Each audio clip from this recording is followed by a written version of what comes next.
성령님 좋은 아침입니다. 이 시간 성령님을 초청합니다. 오늘도 내 안에 오셔서 하나님을 기쁘시게 드릴 것을 소원하게 해주세요. 오늘 말씀을 통해 구체적으로 무엇을 해야 할지를 깨닫게 해주세요. 깨달은 것을 삶 속에서 실천할 수 있도록 도와주세요. 아멘. 오늘 함께 나누실 하나님 말씀은 레위기 14장 1절에서 32절까지 말씀입니다. 제 14장.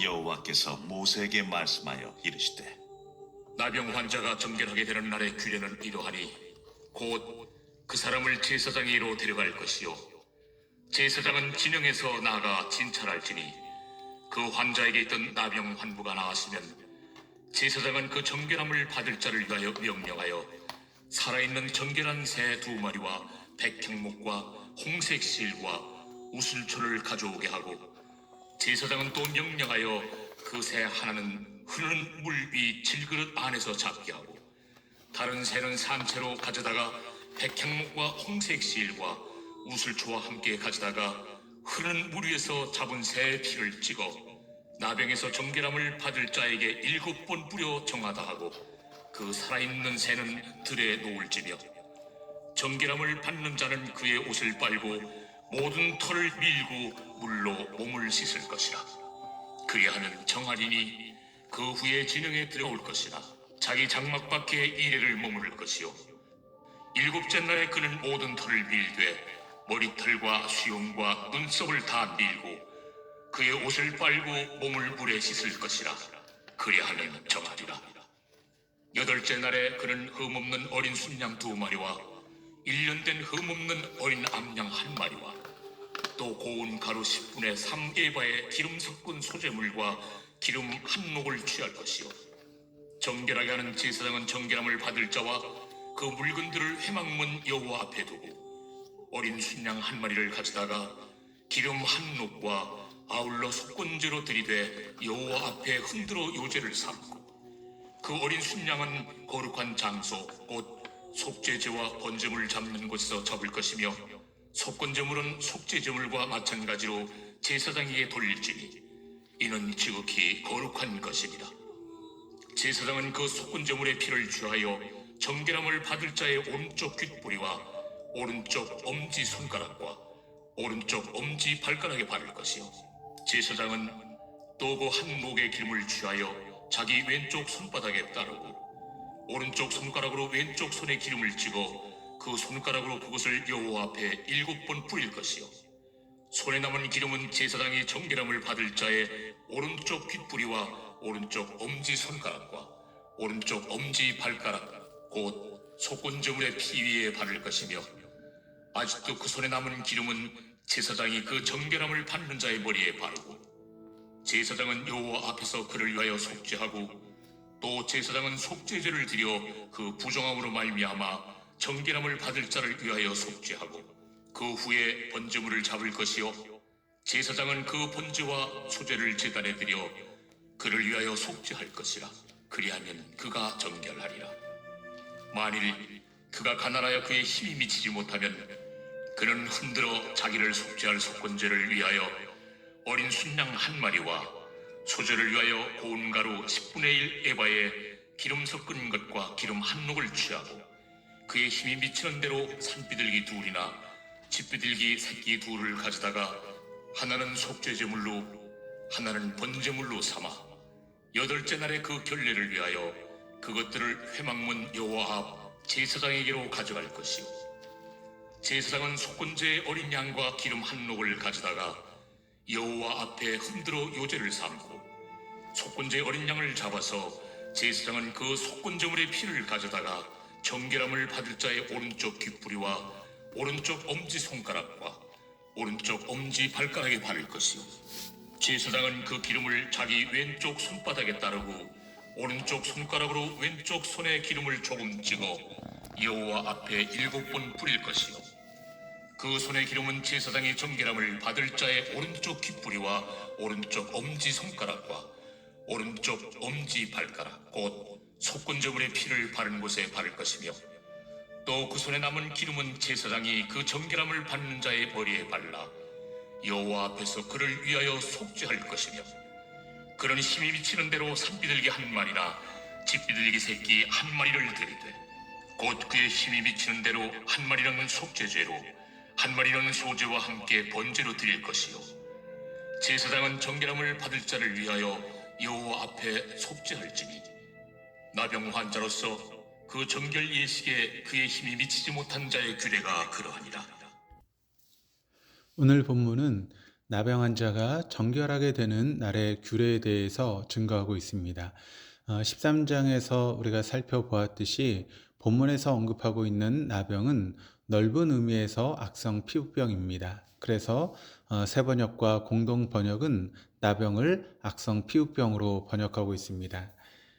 1절 2절입니다. 여호와께서 모세에게 말씀하여 이르시되 나병 환자가 정결하게 되는 날의 규례는 이러하니 곧 그 사람을 제사장에게로 데려갈 것이요. 하나님께서 모세에게 나병 환자가 정결하게 되는 날의 규례에 대해서 말씀하십니다. 환자의 악성 피부병이 나았으면 그 사람을 제사장에게로 데려가야 합니다. 제사장은 환자의 질병이 깨끗하게 나았음을 확인하고 부정하게 되었던 환자가 다시 진영 안으로 돌아올 수 있도록 정확한 정결의식을 수행하는 데 돕는 역할을 합니다. 본문은 어떻게 병자를 치료하는가라고 하는 것이 아니라 어떻게 병자를 정결하게, 즉 예배의 자리로 나올 수 있게 하는가라고 하는 것입니다. 그러므로 본문은 나병으로 인해서 부정하게 되어서 언약 공동체 밖으로 나올 수밖에 없었던 사람이 어떻게 언약 공동체 안으로 들어올 수 있는지에 대한 바른 절차를 증거합니다. 그리고 언약 공동체의 핵심은 성소에서 하나님을 예배하는 것입니다. 성경은 결코 질병의 무서움과 그것에서 회복되는 것에 대해서 소홀히 여기지 않습니다. 그러나 우리에게 질병에서부터 회복되는 것보다 더 중요한 것이 있음을 한결같이 강조합니다. 그것은 하나님과의 바른 관계의 회복입니다. 우리는 자칫 우리 앞에 놓여 눈에 보이는 문제 해결에만 집중한 나머지 하나님과의 바른 관계로 나아가기 위한 바른 절차에 대해서 무시하거나 무지한 그런 모습이 있는 것은 아닌가 돌아보아야 합니다. 우리가 눈을 들어 바라보아야 하는 것은 바로 하나님과 바른 관계이며 온전히 하나님을 예배하는 자리인 것을 기억해야 합니다. 악성 피부병이 완치되었다고 해서 진영 밖으로 격리되었던 사람이 마음대로 진영 안으로 들어올 수는 없었습니다. 분명 거쳐야 되는 분명한 절차를 하나님께서 명령하셨습니다. 이 절차에 따라 제사장의 완치 선언을 받아야 하며 그 적절한 제물을 드려야만 다시 공동체의 일원이 되어서 정상적인 삶으로 돌아올 수 있었습니다.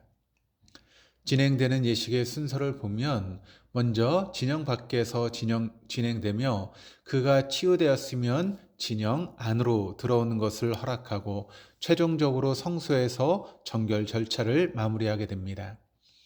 먼저 진영 밖에서의 절차입니다. 3절에서 7절을 같이 읽겠습니다.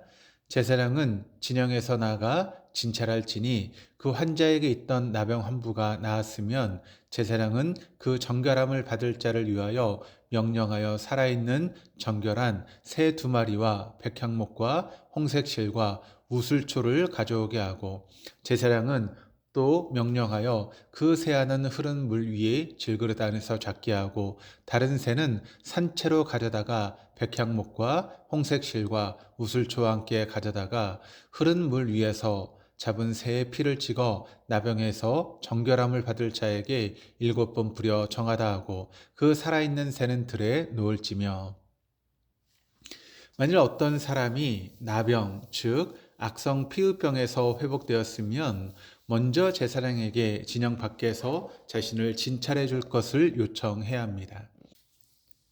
제사장이 보기에 그가 완치되었으면 진영 밖에서 치러야 하는 정결 예식을 위해서 2마리의 정결한 새와 백향목 가지, 홍색 털실 한 뭉치, 우슬초 한 포기를 준비하게 합니다. 제사장은 2마리의 새들 중 1마리를 흐른 물 위에 놓은 질그릇 안에서 잡았습니다. 여기서 흐르는 물을 문자 그대로 표현하면 살아있는 물이라고 할 수 있습니다. 새의 피가 질그릇 위에 있는 살아있는 물에 떨어져 섞이면 남은 새 1마리와 백향목 가지, 홍색 털실, 우슬초에 물과 섞인 피를 적셔서 완치한 사람에게 7번 뿌리며 정하다라고 선언합니다. 그리고 살아있는 새는 자유롭게 날아가도록 들에 놓아 주었습니다. 진영 밖에서 이루어진 이 의식은 염소를 제물로 바친 속죄일 의식과 매우 유사합니다. 속죄일 의식의 경우에는 염소 1마리가 속죄 제물로 바쳐지고 다른 염소는 속죄 염소가 되어 상징적으로 이스라엘의 죄를 짊어지고 광야로 보내졌습니다.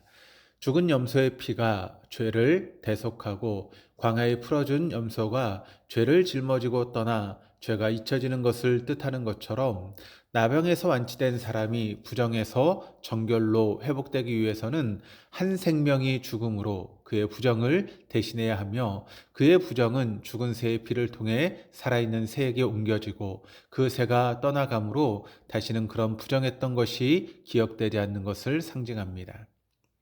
8절 9절입니다. 정결함을 받은 자는 그의 옷을 빨고 모든 털을 밀고 물로 몸을 씻을 것이라. 그리하면 정하리니 그 후에 진영에 들어올 것이나 자기 장막 밖에 이래를 머물 것이요 7째 날에 그는 모든 털을 밀되 머리털과 수염과 눈썹을 다 밀고 그의 옷을 빨고 몸을 물에 씻을 것이라. 그리하면 정하리라. 진영 밖에서 진영 안으로 들어오기 위해서 2마리의 새 의식을 행할 뿐만 아니라 자신의 옷을 빨고 털을 모두 밀고 물로 목욕을 하고 진영 안으로 들어와야 합니다. 진영 안에 들어와서도 바로 장막에 출입할 수는 없었습니다. 진영 안에는 들어왔으나 7일 동안 장막 밖에서 머물러야 했고 7째 날에 다시 진영 안에 들어올 때처럼 털을 밀고 옷을 빨고 몸을 씻어야만 했습니다. 그리고 8째 날 드디어 장막 안에 들어올 수 있었습니다. 진영 안에 들어온 지 8째 날 드디어 여호와 앞에서 각종 제사를 드림으로 정결 의식의 절차가 마무리되게 됩니다. 10절에서 13절입니다. 8째 날에 그는 흠없는 어린 순양 2마리와 1년 된 흠없는 어린 남양 1마리와 또 고운 가루 10분의 3 에바에 기름 섞은 소재물과 기름 한 녹을 취할 것이요 정결하게 하는 제사장은 정결함을 받은 자와 그 물건들을 회막문 여호와 앞에 두고 어린 순양 1마리를 가져다가 기름 한 녹과 아울러 속건제로 들이되 여호와 앞에 흔들어 요제를 삼고 그 어린 순양은 거룩한 장소 즉 속죄제와 번제를 잡은 곳에서 잡을 것이며 속건 제물은 속죄 제물과 마찬가지로 제사장에게 돌릴지니 이는 지극히 거룩한 것이니라. 진영 안으로 들어온 지 8째 날 제물을 가지고 장막의 한 중앙에 있는 성소로 나아갑니다. 기나긴 격리 생활을 마치고 드디어 하나님 앞에 제사 즉 예배를 드리기 위해서 찾아온 이 사람은 얼마나 감격이었겠습니까? 악성 피부병에서 회복된 사람이 드려야 하는 제사는 속건제, 속죄제, 번제, 소제 이렇게 4종류의 제사입니다. 즉 화목제를 제외한 모든 제사를 하나님 앞에 드려야 합니다. 이때 제물로는 흠없는 순양 2마리, 1년 된 흠없는 암양 1마리, 곡식가루 10분의 3 에바, 기름 한 녹을 가져와야 합니다. 진영 밖에서 진행된 예식으로부터 시작하여 여호와 앞에 제사를 드리기까지 모든 과정이 결코 간단하지는 않습니다. 이런 모든 절차를 통해 부정으로부터 회복이 당사자에게 간격의 과정이면서 동시에 결코 쉽지 않은 순서라고 하는 것을 보게 됩니다. 환자의 정결의식이 가진 장언함과 복잡함은 그가 육신의 부정으로부터 회복하는 과정이 얼마나 중요한지를 또한 보여줍니다. 우리가 예수 그리스도 안에서 거룩한 자녀가 된 것도 결코 쉬운 과정이 아니었음을 기억해야 합니다. 그러기 위해서는 우리는 우리 주 예수 그리스도께서 우리를 구원하시기 위해서 겪으신 고난의 발자취가 얼마나 장엄하고 위대한지 깊이 알아가야 합니다. 우리는 그리스도 밖에 있었고 하나님의 약속에 대해서는 외인이며 세상에서 소망이 없고 하나님도 없는 자였습니다. 그런 우리를 은혜의 자리로 그리스도 안으로 하나님 아버지의 품으로 그리고 이 자리까지 주님의 값비싼 은혜와 보이지 않는 하나님의 선하신 손길이 있었음을 늘 기억해야 합니다. 그리고 이제 정결함을 받은 자답게 살아가기를 결단하십시다. 이어서 구체적으로 제사를 드리는 방식에 대해 증거합니다. 14절에서 20절까지 말씀입니다. 제사장은 그 속건 제물의 피를 취하여 정결함을 받을 자의 오른쪽 귓보리와 오른쪽 엄지손가락과 오른쪽 엄지 발가락에 바를 것이요 제사장은 또 그 한 녹의 기름을 취하여 자기 왼쪽 손바닥에 따르고 오른쪽 손가락으로 왼쪽 손에 기름을 찍어 그 손가락으로 그것을 여호와 앞에 7번 뿌릴 것이요 손에 남은 기름은 제사장이 정결함을 받을 자의 오른쪽 귓보리와 오른쪽 엄지 손가락과 오른쪽 엄지 발가락 곧 속건 제물의 비위에 바를 것이며 아직도 그 손에 남은 기름은 제사장이 그 정결함을 받는 자의 머리에 바르고 제사장은 여호와 앞에서 그를 위하여 속죄하고 또 제사장은 속죄제를 드려 그 부정함으로 말미암아 정결함을 받을 자를 위하여 속죄하고 그 위에 번제물을 잡을 것이요 제사장은 그 번제와 소제를 제단에 드려 그를 위하여 속죄할 것이라 그리하면 그가 정결하리라. 여기서 속건 제물을 드리는 방식이 구체적으로 소개됩니다. 이 절차는 놀랍게도 레위기 8장에서 소개하고 있는 대제사장의 위임식 때 절차와 유사합니다. 대제사장의 위임식처럼 제사장은 속건 제물인 어린 순양 한 마리의 피를 받아다가 완치된 환자의 오른쪽 귓볼과 오른쪽 엄지와 오른발 엄지에 발랐으며 기름도 오른쪽 귓볼과 오른손 엄지와 오른발 엄지에 발랐습니다. 차이라면 아론의 대제사장 취임식 때 모세는 제물의 피와 특별히 준비된 기름을 사용했는데 이곳에서는 제물의 피와 완치된 사람이 가지고 온 일반 기름을 사용했다라고 하는 것입니다. 대제사장의 위임식 때 모세가 아론의 오른쪽 귓볼과 오른손 엄지와 오른발 엄지에 피와 기름을 바른 것을 통해 대제사장이 하나님의 거룩한 사역을 할 수 있도록 머리서 발끝까지 완전하게 정결하게 되었음을 상징적으로 나타냅니다. 이와 비슷한 의식을 치르는 악성 피부병으로부터 회복된 사람 역시 머리끝부터 발끝까지의 모든 신체가 다 깨끗함을 받았음을 의식을 통해 선포합니다. 예수 그리스도의 피로 거듭난 우리 모두 또한 주님께서 주신 생명의 삶을 새롭게 가꾸어 가야 합니다. 우리의 머리끝에서부터 발끝까지 아침에 눈을 뜬 순간부터 다시 잠드는 순간까지 모두 정결하게 그리고 새롭게 해주시는 주님의 은총 아래에서 새 생명을 얻은 주님의 자녀답게 살아가는 우리 모두가 되기를 소망합니다. 21절에서 23절입니다. 만일 그가 가난하여 그의 힘이 미치지 못하면 그는 흔들어 자기를 속죄할 속건제를 위하여 어린 순양 한 마리와 소제를 위하여 고운 가루 10분의 1 에바를 기름 섞은 것과 기름 한 녹을 취하고 그의 힘이 미치는 대로 산비둘기 둘이나 집비둘기 새끼 둘을 가져다가 하나는 속죄 제물로 하나는 번제물로 삼아 8째 날에 그 결례를 위하여 그것들을 회막문 여호와 앞 제사장에게로 가져갈 것이요.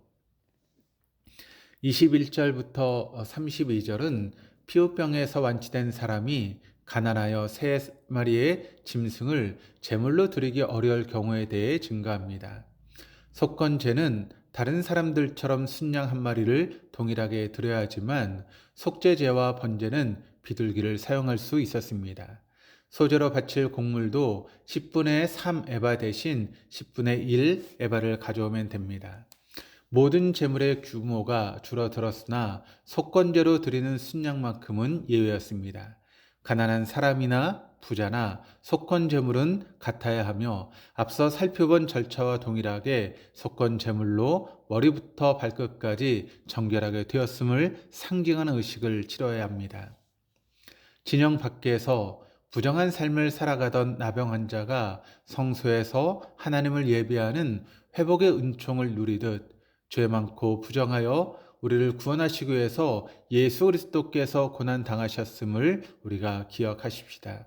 그리고 오늘도 눈을 들어 나를 위해 조롱과 멸시를 받으신 주님의 사랑에 진정한 마음으로 무릎 꿇어 응답하는 우리 모두가 될 수 있기를 주님의 이름으로 축복합니다.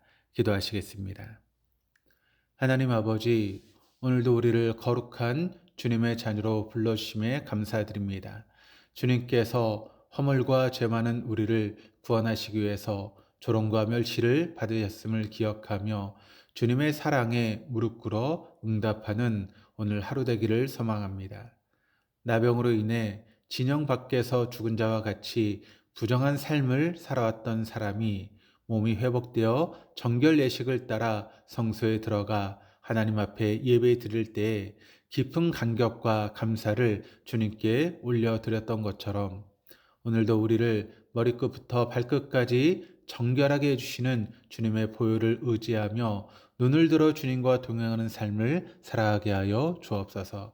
감사드리며 예수 그리스도 이름으로 기도합니다. 아멘.